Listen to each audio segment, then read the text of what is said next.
I'm Sander Bruun, and I'm a professor of sustainable soil fertility management at the University of Copenhagen. When we compare these target technologies that we do in walnut, there's a lot of emissions coming out, and there's a lot of resource consumptions that are being consumed in each of these.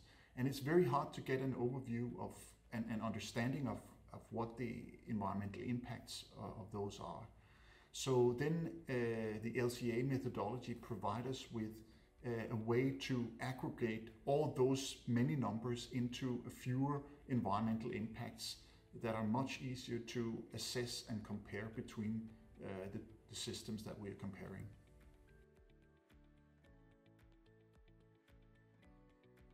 So when we are looking at these technologies, there's a lot of complications, and some of the most important ones are upscaling.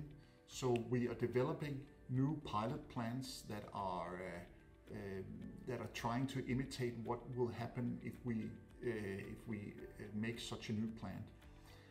But there are lots of things that are different at the small scale, and somehow we need to upscale that so we could see what it would look like if we had a big plant with that technology implemented. And that's one of the really major challenges that we have here. How do we make that upscaling so it's realistic?